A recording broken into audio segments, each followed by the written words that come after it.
Assalamualaikum warahmatullahi wabarakatuh. A'udzu billahi minasyaitonir rajim. Bismillahirrahmanirrahim. Alhamdulillahilladzi hadana li hadza wa ma kunna linahtadiya laula an hadanallah.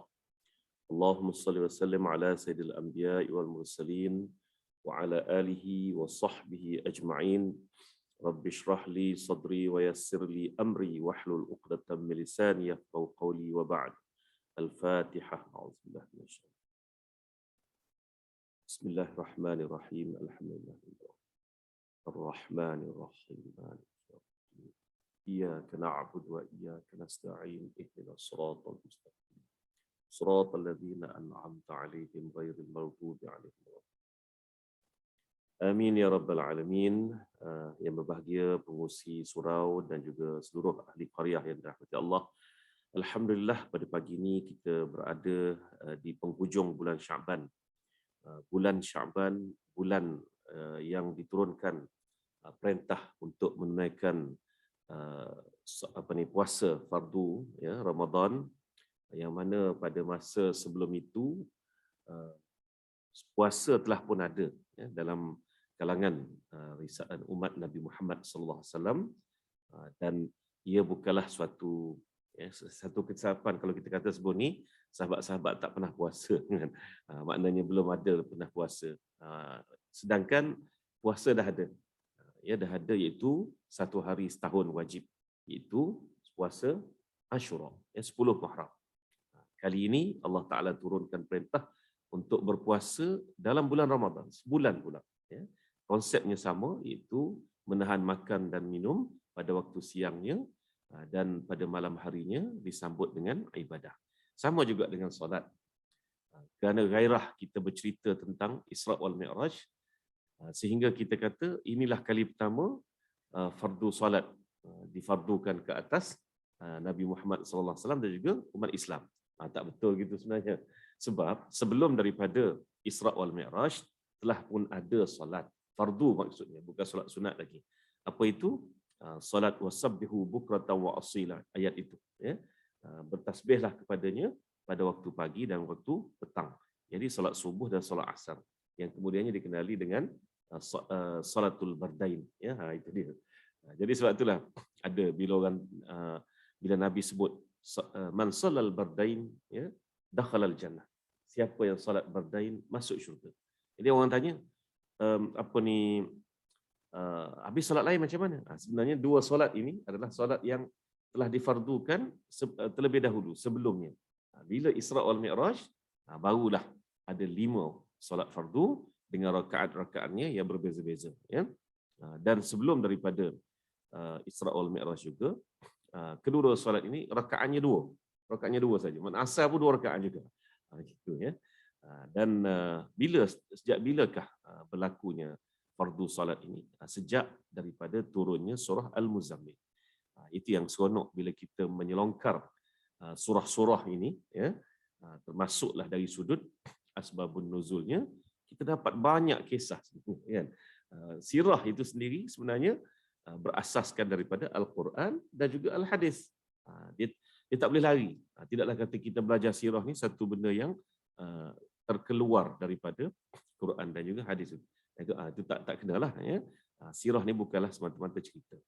Jadi insya-Allah untuk pada pagi ini sebagai satu kuliah subuh khas untuk kita menyambut Ramadan Al-Mubarak, yang mana Ramadan ini bila Allah Taala beritahu tentang puasa ini bulan apa, khususnya apa, ayyaman ma'dudat itu disebut ya dengan jelas syahrul Ramadan allazi unzila fihi al-Quran ya, hudal linnas wa bayyinatin minal huda wal furqan ya.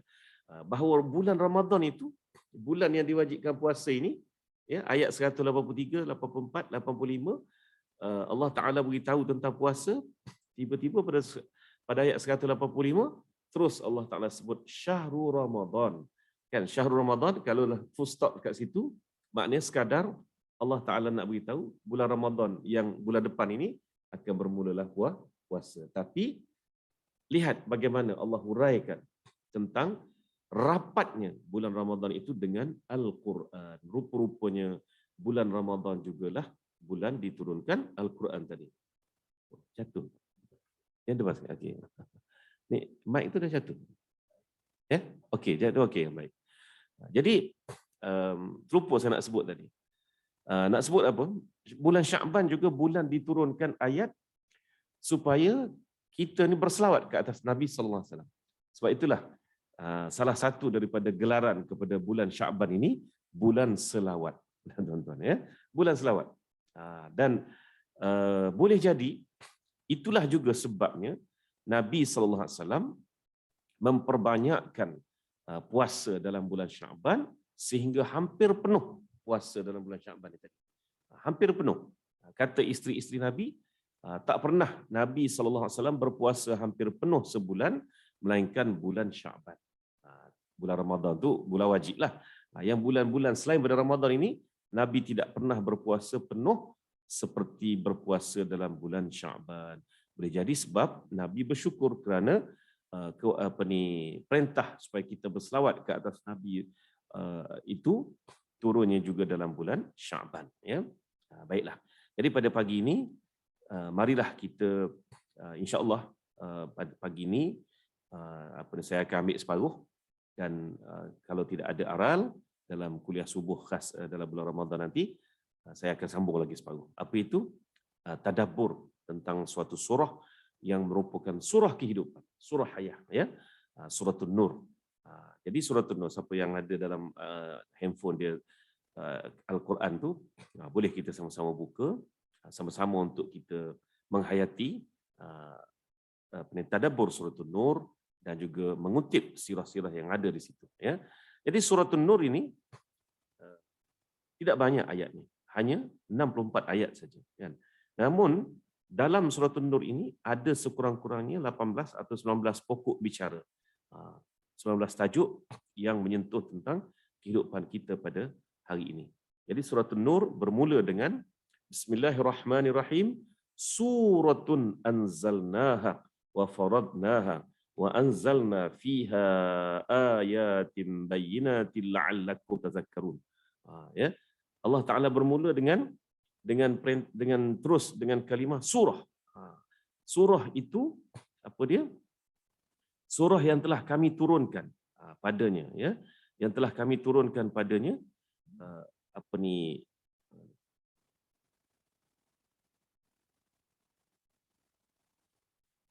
yang kami turunkan dan kami wajibkan hukum hakam, serta kami turunkan padanya ayat-ayat keterangan yang nyata supaya kamu beringat ataupun mengambil ingatan, dan dengan kata lain juga mengambil pengajaran serta mengamalkannya. Ya. Inilah surah An-Nur yang mana Allah Ta'ala mulakan dengan suratun, maknanya dengan surah ini. Dia kalau sebut berkenaan dengan kalau kita kata inilah surah, kan? Inilah surah. Makna haza surah, hazihi surah. Maknanya kita dah menunjuk sesuatu. Makna kita dah tunjuk inilah surahnya, ataupun zalikal kitab contohnya. Inilah kitab ataupun itulah kitab. Kita tunjuk. Tapi bila zalika ataupun hazihi tidak disebut, sebut terus surah, maknanya dia mana lebih tegas. Ya, mudah saja kita nak memahami konsep bahasa Arab Al-Quran ini. Ialah apabila kita lihat bagaimana Allah Subhanahu Wa Taala tidak menyebut apa-apa isyarat ni makna tunjukkan itu, tetapi terus menyebut tentang surah. Maknanya dalam surah An-Nur ini secara langsung semuanya adalah hukum hakam yang kami turunkan, yang kami fardukan ke atas kamu semua supaya kamu mengamalkannya, supaya kamu mengambil ingatan padanya. Agak-agak Suratul Nur ini dengan rupanya yang dengan begitu tegas dalam ayat pertama tadi, ayat tergolong dalam surah-surah apa? Agak-agaknya kan. Jadi kita bila kita belajar ulumul Quran ini, saya dah sebut pasal kitab yang saya memang mula-mula suka sangat supaya tuan-tuan dan perempuan semua memilikinya, cara mudah memahami Al-Quran itu, dah belikan buku tu. Kan? Elok sangatlah dalam bulan Ramadan ini gunakan buku tu sebagai salah satu daripada pengetahuan kita dalam tadabbur Al-Quran tadi, kan? Tadabbur Al-Quran pun jangan bertadabbur hanya buka ambil makna saja. Kita kena tahu, ya. Ini surah apa ini? Ini suratul Madaniyah, ya. Ini surah Makkiyah. Apa beza Madaniyah dengan Makkiyah? Kan? Secara mudahnya Makkiyah itu diturunkan di Mekah, Madaniyah itu diturunkan di Madinah. Surah apa ni An-Nasr, Iza Ja'a Nasrullahi wal Fath itu diturunkan di Mekah. Kan? Diturunkan di Mekah, kan? Tapi tergolong dalam surah Madaniyah. Macam mana tu? Rupa-rupanya istilah Makkiyah itu surah-surah yang diturunkan sebelum hijrah. Dia bukan merujuk kepada tempat sebenarnya. Dia merujuk kepada period ataupun tempoh masa tadi, kan? Jadi selepas hijrah, semua surah yang diturunkan, semua ayat yang diturunkan digelar surah Madaniyah walaupun diturunkan di Mekah, kan? Walaupun diturunkan di Mekah. Contoh, al-yauma akmaltu lakum dinakum wa atmamtu alaikum ni'mati wa raditu lakumul Islam madina. Kan? Ayat itu diturunkan di Arafah, kan? Arafah itu Mekah lah. Kan? Arafah itu Mekah. Tapi termasuk dalam surah Madaniyah. Jadi agak-agak surah Nur ni, suratul Nur ini Madaniyah ke Makkiyah? Sebab ayat pertama tu, saya sengaja baca ayat pertama tu baru nak intro, kan. Ayat pertama tu sudah bersifat suratun, maknanya satu surah. Tidak perlu disebut lagi hazihi surah ataupun tilkal surah, tak perlu. Allah Taala sebut suratun. Seperti mana ginilah senang cerita. Saya duk cari contoh nak suruh bagi faham, kan. Islam adalah agama bagi persekutuan ini. Kan, itu ayat dalam perlembagaan. Orang duk bahas lagi. Islam adalah agama rasmi bagi Malaysia ke apa. Tapi bagi almarhum Profesor Ahmad Ibrahim, kan, maksud Islam adalah agama bagi persekutuan ini. Maknanya Islam ni dah memang agama Malaysia ni. Tak perlu disebut rasmi tak rasmi lagi. Memang seketul Malaysia ini Islamlah agamanya. Itulah maksud perlembagaan itu. Kan, rupa-rupanya yang memasukkan terma itu adalah siapa? Hakim Abdul Hamid dari Pakistan, kan. Jadi samalah nak ceritanya, konsepnya suratun anzalnaha wa faradnaha. Maknanya seluruh surah ini adalah surah hukum. Jadi bila surah hukum yang kami fardukan untuk kamu amalkan. Jadi maksudnya apa? Surah Madaniyah. Surah Madaniyah, kan? Sebab surah Madaniyah ini adalah surah apa? Surah-surah ahkam. Kalau surah Makkiyah, surah-surah akidah, tauhid. Tuan-tuan, surah-surah akidah, tauhid. Cuba bagi satu surah Makkiyah. Mudah, ya. Allahu Ahad. Itu je, kan? Itu dia. Surah-surah pasal tauhid ini adalah diturunkan era Mekah. Era hijrah ke Madinah diturunkan ayat-ayat hukum hakam, ya. Baik. Surah ini juga berkait rapat dengan surah Al-Ahzab. Nanti kita akan tahulah kenapakah surah ini berkait rapat dengan surah Al-Ahzab. Dan di antara dua surah Makkiyah, ya, iaitu surah Mu'minun dan juga surah Furqan, di tengah-tengah itu ialah surah An-Nur, ya. Jadi tuan-tuan, ini aturan dia. Surah ini banyak menyebut tentang undang-undang yang perlu ditaati oleh manusia, dan memang begitulah ciri surah Madaniyah. Surah Madaniyah banyak mengajar manusia cara untuk menjalani kehidupan dengan hukum hakam dalam kehidupan. Undang-undang mestilah diwujudkan dengan tujuan untuk mengawal manusia. Kalau tidak, maka porak-porandalah hidup manusia. Ramai yang akan mengambil kesempatan dan menjadi zalim kerana tidak ada hukum hakam yang mereka takuti, ya. Dalam surah ini juga kita dapat lihat pokok-pokok bicara yang begitu tegas. Contohnya, saya bagi dulu dia punya survey dia. Topik pertama ialah tentang zina. Mula-mula start surah ni tentang zina. Ayat pertama dan ayat kedua. Ayat ketiga dan empat, hukum qazaf. Ayat ketiga dan keempat, hukum qazaf. Carilah mana surah dalam Al-Quran yang hukumnya itu seperti bertalu-talu, tuan-tuan. Melainkan surah Nur inilah. Rupa-rupanya yang selama ni kita sebut suratul Nur itu, inilah dia punya ciri-ciri hebat suratul Nur, yang ayatnya hanya 64 ayat saja, kan. Baik.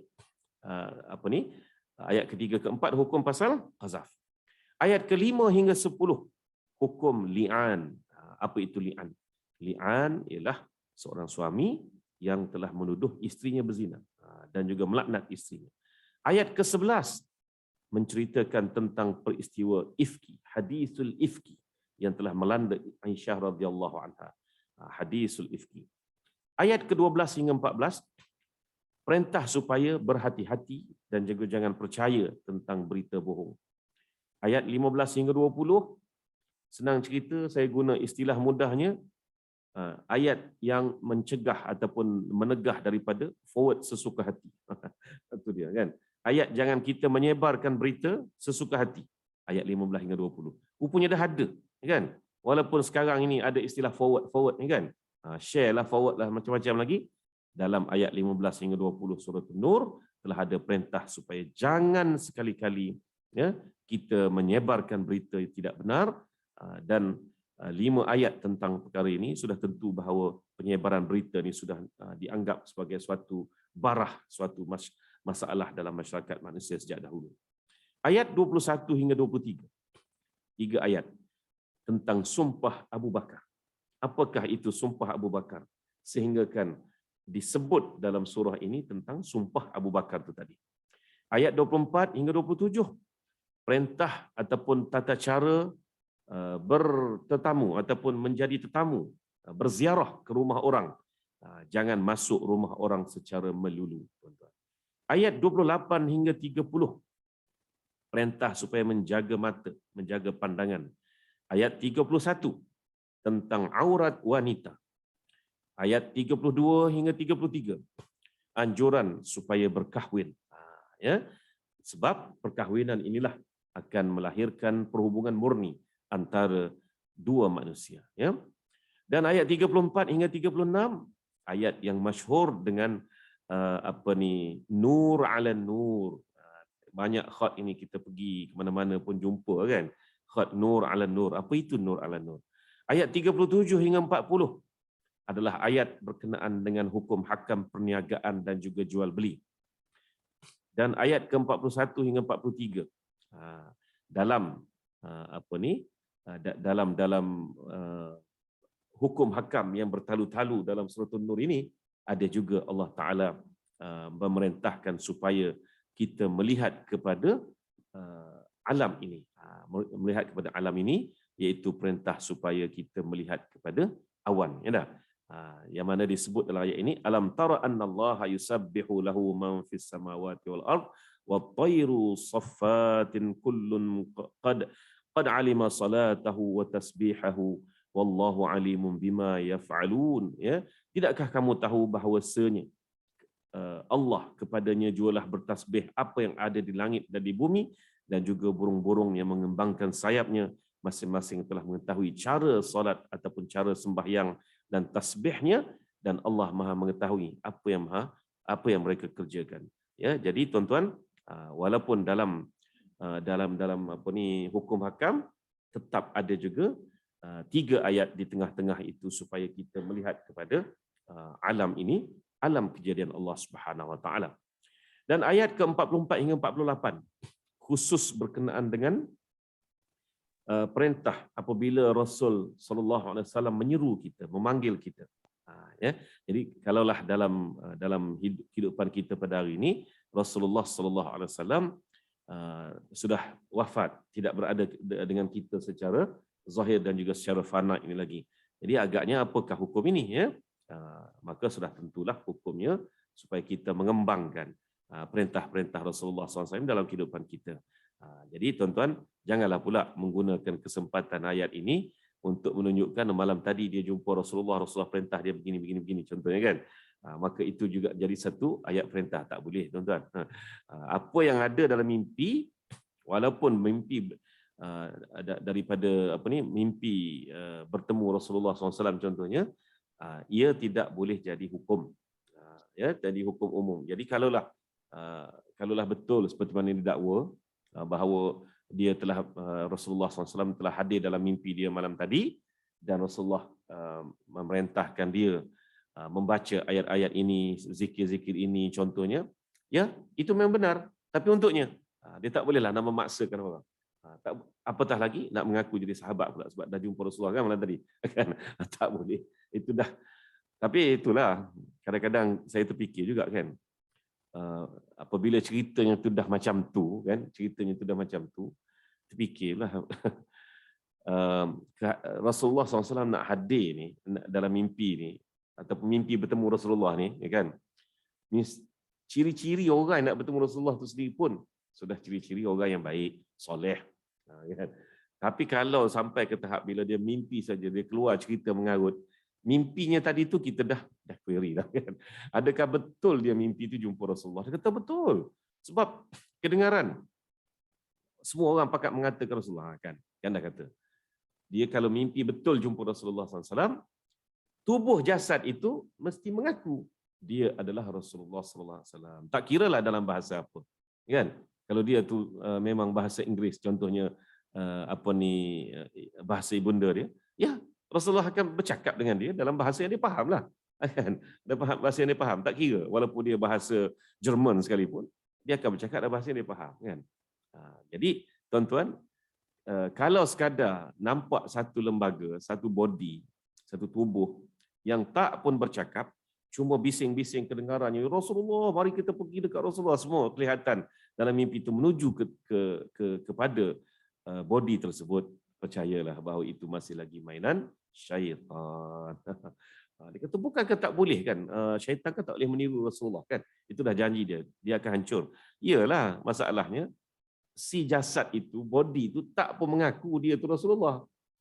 Cuma kedengaran, suara-suara, ataupun ada orang tunjuk, mari kita jumpa Rasulullah. Mari kita jumpa Rasulullah.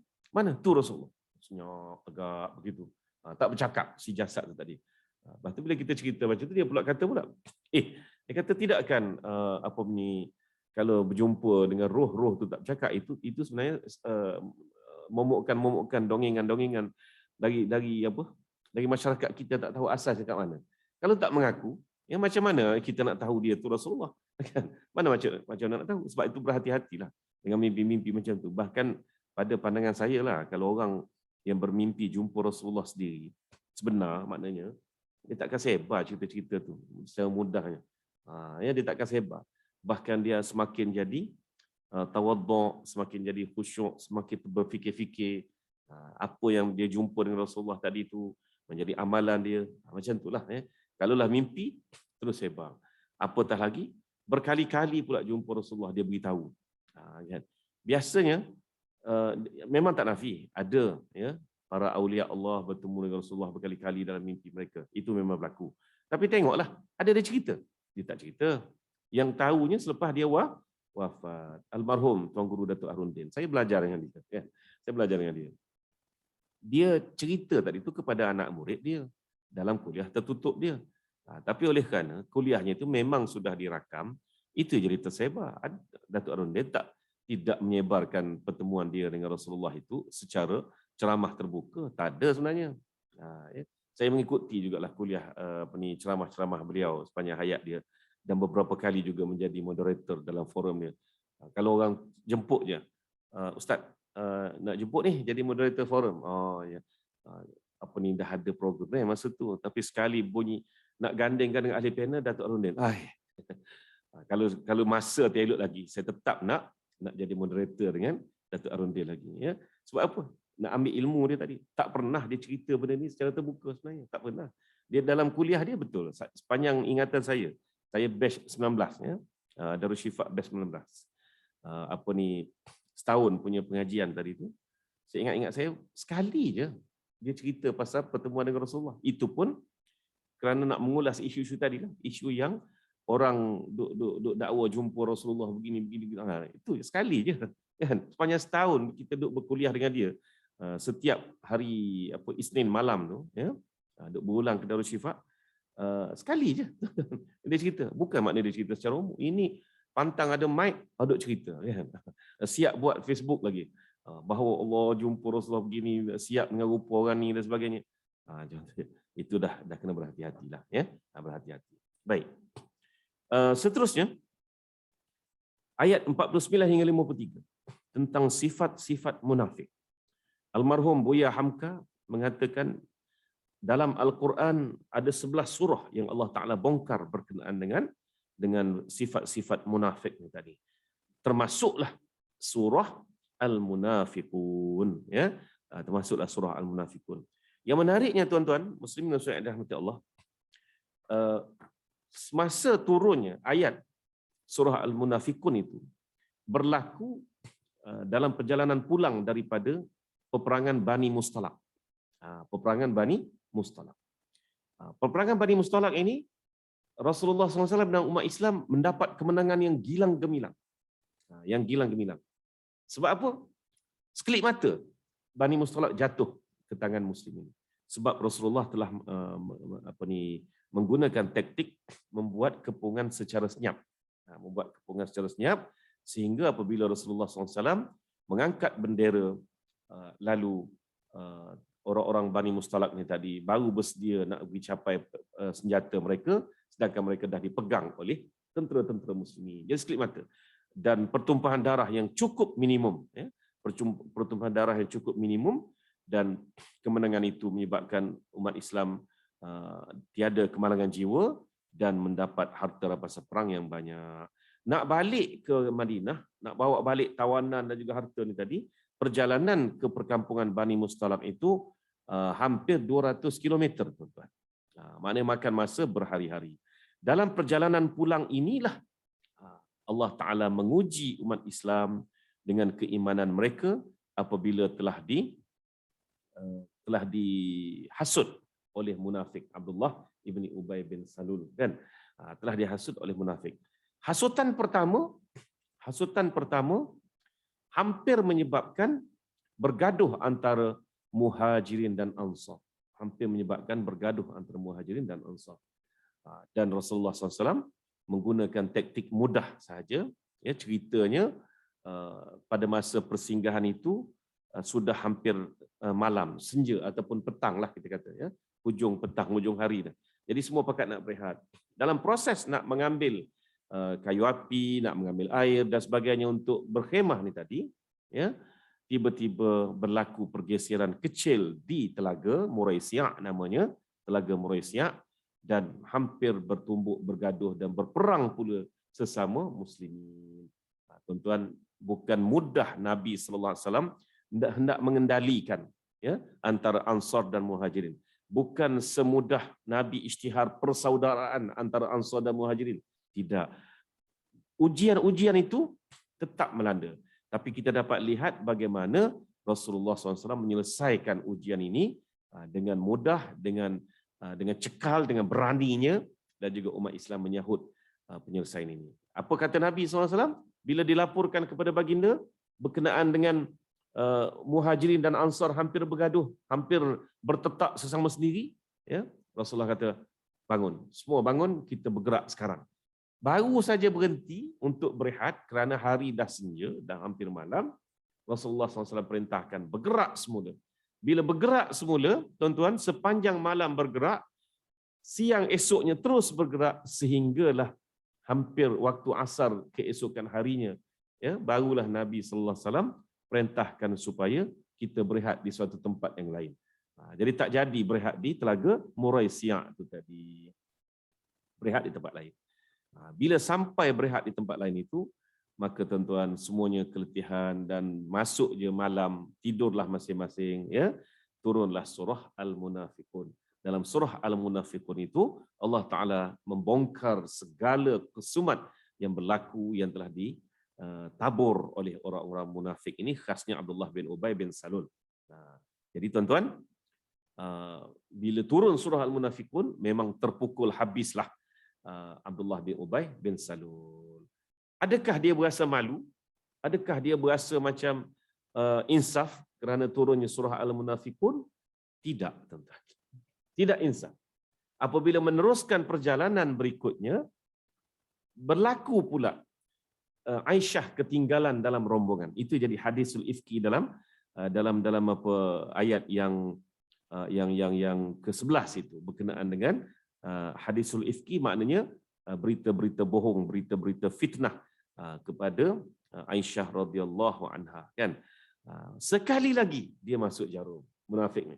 Maknanya tak sampai 24 jam ataupun dalam tempoh terdekat selepas turunnya surah Al-Munafikun, munafik buat hal lagi.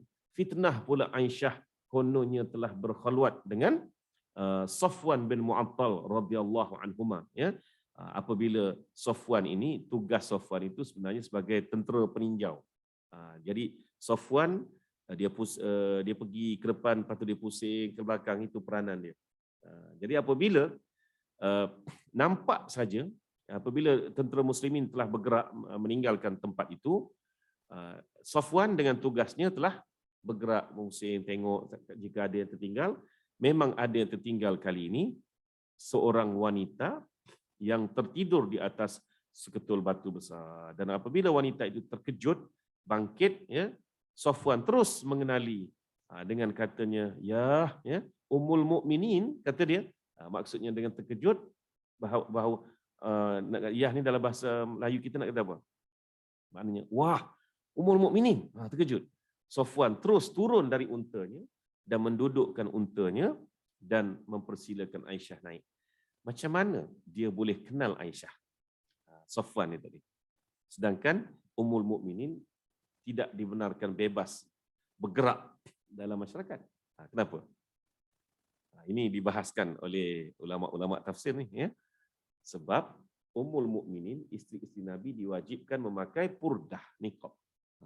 Jadi bila Aisyah bangun saja, sudah tahu dah ini adalah Ummul Mukminin, bukan sebarangan orang. Dan mereka juga tahu bahawa setiap kali berlaku peperangan, Nabi sallallahu alaihi wasallam akan mengundi dalam kalangan isteri-isteri baginda siapa yang akan dibawa untuk ke peperangan tadi. Dan Aisyah beberapa kali, Ummu Salamah beberapa kali, kerana peranan mereka ni tadi adalah untuk apa? Untuk menjadi doktor dan jururawat dalam peperangan. Itulah fungsi dia. Jadi maknanya ketua doktor, ketua jururawat ini adalah Ummul Mukminin sendiri. Kan cantik tu aturan Rasulullah SAW tadi. Jadi mereka tahu Ummul Mukminin sebenarnya pergi ke dalam peperangan Bani Mustalaq kali ini. Jadi sebab itulah apabila Aisyah bangkit saja dengan berpurdah, kan, setelah menunggu Aisyah yakin bahawa oleh kerana dia tertinggal itu, mesti akan ada tentera peninjau yang akan menemui dia. Dan tentera peninjau itu adalah Safwan bin Mu'attal, ya, seorang lelaki yang cukup lemah lembut, sopan santun, pendiam. Itu ciri-ciri dia. Tapi lelaki inilah yang telah difitnah oleh siapa itu? Abdullah bin Ubay bin Salul, berkhulwat kononnya, ataupun kan, melakukan perkara tak baik dengan Ummul Mukminin wa iyyazubillah. Kebetulan semasa Safwan menarik untanya sampai di Madinah, hari sudah siang, hari dah macam ni, semua pakat tengok, pakat nampak Ummul Mukminin Aisyah dengan Safwan bin Mu'attal tadi. Walhal sepatah pun dia tidak bercakap antara Aisyah dengan Safwan. Fitnah lagi. Walhal baru je turun surah yang memang Allah Ta'ala kutuk orang-orang munafik ni tadi. Surah-surah yang dianggap sebagai silen kepada kepada perangai munafikun keseluruhannya, kan.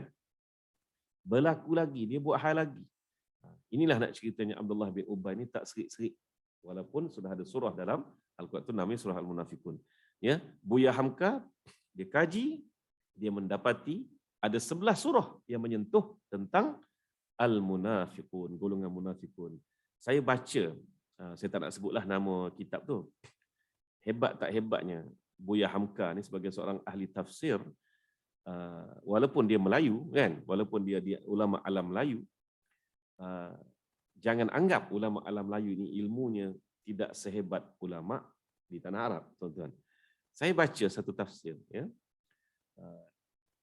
Tafsir ini lebih baharu, maknanya lebih kemudian daripada tafsir Al-Azhar.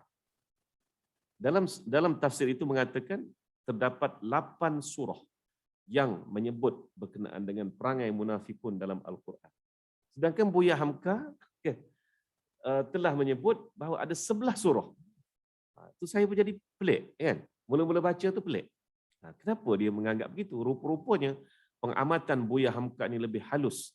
Lebih halus sehingga ayat-ayat yang pada zahirnya tak nampak ayat-ayat yang Allah Ta'ala tegur tentang munafikun, juga sebenarnya memang menegur golongan munafikun tadi. Jadi dalam surah An-Nur ayat 49, ya, saya ni tak tahulah pasal apa, ya. Bila tiba saja bab munafikun ni jadi panjang sikit bicaranya, kan. Sebab ya tuan-tuan, walaupun munafikun itu tak nampak depan mata, tapi perangai munafikun itu berlegar di sekeliling kita sebenarnya. Ya. Jadi dalam ayat 49 hingga 53, 4 ayat dalam surah ini, sekali lagi Allah Ta'ala menceritakan tentang perangai-perangai munafikun, walaupun sebelumnya sudah ada satu surah yang diturunkan berkenaan dengan munafikun tadi. Ya. Ayat itu menyebut, wa in yakul lahumul haqqu ya'tu ilaihi muz'inin afi qulubihim maradun amir tabu am yakhafuna an yahifa Allahu alaihim wa rasuluhu bal ulaika humuz zalimun innama kana qaulal mu'minina idza du'u ila Allahi wa rasulihi liyahkuma bainahum an yaqulu sami'na wa ata'na wa ulaika humul muflihun wa man yuti'illaha wa rasulahu wa yakhshallaha wa yattaqihi fa ulaika humul faizun wa aqsamu billahi jahda aymanihim la in amartahum la yakhrujunna qul la tuqsimu ta'atun ma'rufah innallaha khabirum bima ta'malun. Ya. Jadi 4 ayat ini Allah Subhanahu wa taala menceritakan tentang munafik ini. Bukan 4, 5 sebenarnya. 5 ayat ini ya, menceritakan tentang munafik. Yang mana bermaksud, tetapi jika keputusan itu untuk mereka, mereka datang kepada Rasul dengan patuh. Ya. Kononnya patuh, kononnya menunjukkan kepatuhan. Sebab apa? Sebab mereka lihat kononnya ayat itu seperti memenangkan mereka, seperti memanfaatkan mereka. Jika tidak nampak manfaat untuk mereka, maka mereka tidak akan datang dengan patuh kepada Rasulullah SAW. Itulah perangai munafik ini. Dan seterusnya Allah Subhanahu Wa Taala memberitahu, ya, mereka, mengapa mereka bersikap demikian? Maknanya ada macam satu persoalan kat sini. Agak-agak kamulah, ya, kenapakah mereka bersikap demikian? Adakah kerana hati mereka mengandungi penyakit kufur, atau kerana mereka ragu-ragu terhadap kebenaran hukuman, ataupun kerana mereka takut bahawa Allah dan Rasulnya akan berlaku zalim kepada mereka? Allah dan Rasulnya tidak sekali-kali akan berlaku zalim. Bahkan merekalah sendiri orang-orang yang zalim disebabkan keraguan dan kekufuran mereka. Dan ayat yang berikutnya, ayat 51, Allah Subhanahu Wa Taala berfirman yang bermaksud, sesungguhnya perkataan yang diucapkan oleh orang-orang yang beriman ketika mereka diajak kepada kitab Allah dan sunnah Rasulnya supaya menjadi hakim, yakni memutuskan sesuatu di antara mereka, mereka akan berkata sami'na wa ata'na, dan mereka itulah orang-orang yang beroleh kejayaan. Ya. Dan sesiapa yang taat kepada Allah dan Rasulnya dan takut melanggar perintah Allah serta menjaga dirinya jangan terdedah kepada azab Allah, maka mereka lah orang-orang yang beroleh kemenangan. Ya. Dan mereka yang munafik itu bersumpah dengan nama Allah. Banyak sangat bersumpah dengan nama Allah, kan? Sebenarnya mereka itu munafik dengan sebenar-benar sumpahnya bahawa jika engkau Muhammad perintahkan kami keluar berjihad, tentulah mereka akan keluar. Katakanlah, janganlah kamu bersumpah taat kamu itu taat yang terkenal dustanya. Sesungguhnya Allah amat mendalam pengetahuannya tentang apa yang kamu lakukan. Ya. Jadi perangai munafik ini disebut dalam surah An-Nur antaranya. Kemudian kita teruskan lagi pengembaraan kita dalam surah An-Nur ini. Ayat 54 dan 55. Allah Subhanahu Wa Taala memberikan kekuasaan kepada orang-orang Islam. Ya, orang-orang yang beriman ini mereka akan menguasai, walaupun pada satu tahap mereka ini lemah. Jadi oleh itu kita perlukan acuan sebenarnya. Ya, acuan Rasulullah SAW itu supaya kita dapat kembali menang dan juga mentadbir dunia ini. Ayat 56 dan 58 lagi sekali kembali kepada soal hukum hakam, iaitu anak-anak perlu meminta izin, ya, khasnya apabila hendak memasuki premis ibu bapa mereka, bilik tidur mereka, ibu bapa mereka dan sebagainya. Tidak boleh dibiarkan bebas begitu saja. Ada disiplin, ya, dalam kalangan anak-anak ini apabila mereka berhubung dengan ibu bapa mereka. Ayat 59 hingga 60, kelonggaran kepada wanita tua. Ya, apakah kelonggaran pada wanita tua? Nanti kita akan tahu bila kita baca pada ayat 59 hingga 60. Dan ayat 61. Ayat 61 tuan-tuan. Makanlah secara berjemaah. Hukum makan pun ada dalam surah An-Nur ini, dan ayat 62 hingga 64, janganlah meninggalkan majlis dengan tidak ada adab.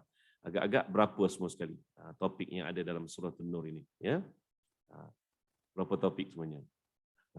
Lebih kurang 19 ke 20 topik jika kita perincikan surah An-Nur ini. Dan yang menariknya, seperti mana yang Allah Ta'ala dah cerita awal-awal dalam surah ini, bahawa surah ini adalah surah yang kami turunkan kepada kamu untuk memfardukan hukum hakam kepada kamu dan kamu mengamalkannya. InsyaAllah dalam kuliah subuh Ramadan nanti, ya.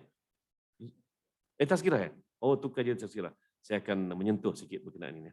Tak tengok jadual lagi. Okey, jadi insya-Allah kita akan sentuh. Di samping itu, saya dah buka topik-topik ini.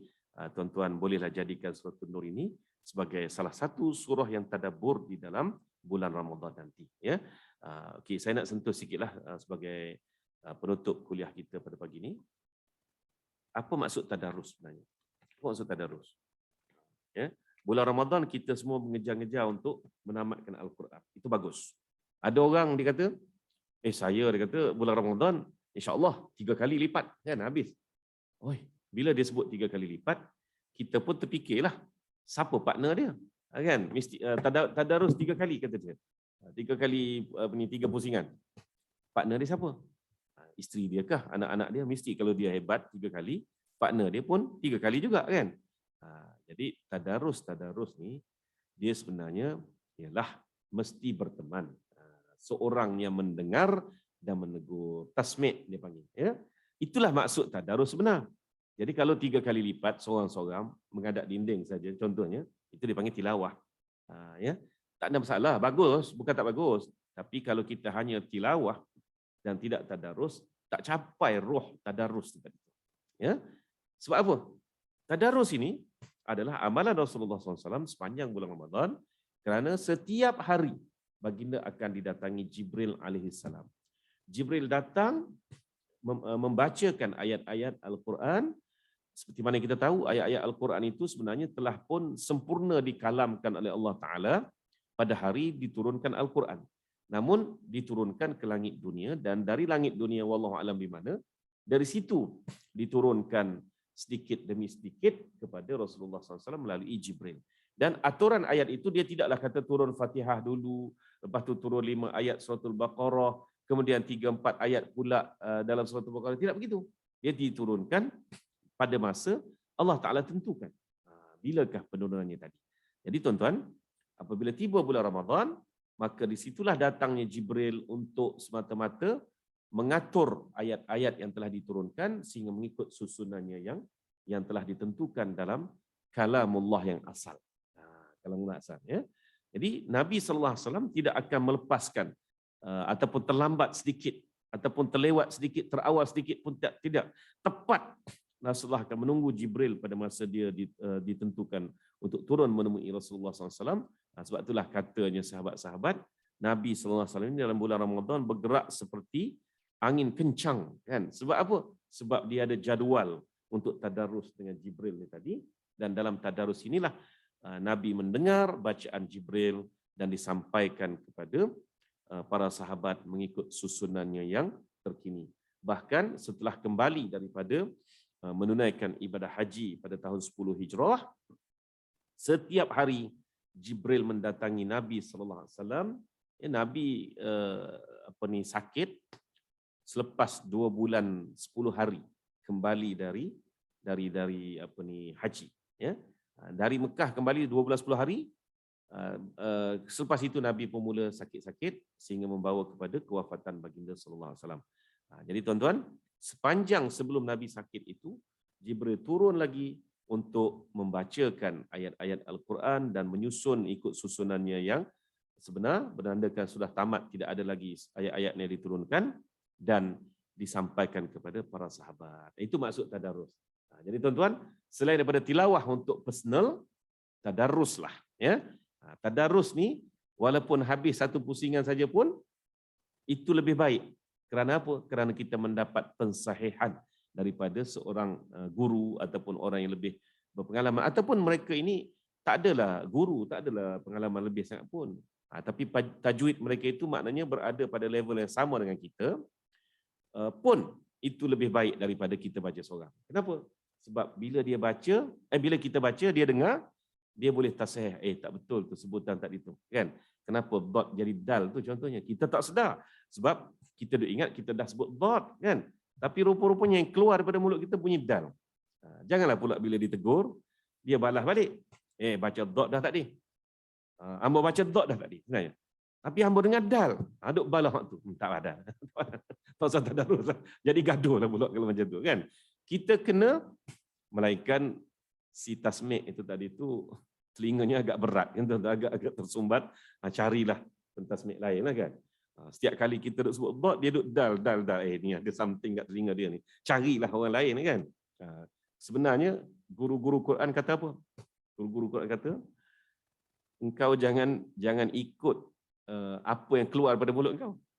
Sebaliknya engkau kena ikut apa yang didengar oleh orang lain tu. Itu baru betul, kan? Sebab kita sebut rasa betul dah, kan? Rupa-rupanya kedengaran di telinga orang lain, tak, ni bukan pa ni, ini ta. Kamu sebut ta tadi tu, kan? Contohnya ayat qiradatan khasiin, macam tu. Jadi dia sorry ayat apa ni? Qaf dengan kaf dia selalu tertukar. Senang gitulah. Tak recall pula ayat apa yang nak sebut ni. Qaf dengan kaf, pa dengan ta contohnya, kan? Selalu keluar daripada mulut kita tu ta, rupanya bukan pa contohnya, kan? Keluar juga apa lagi? Tadilah dot dengan dal, kan? Jadi kita kena dengar, kena akur dengan orang kata tak. Yang keluar tadi bunyinya dal. Waladdallin, kan? Bukannya waladdallin, kan? Kena dengar.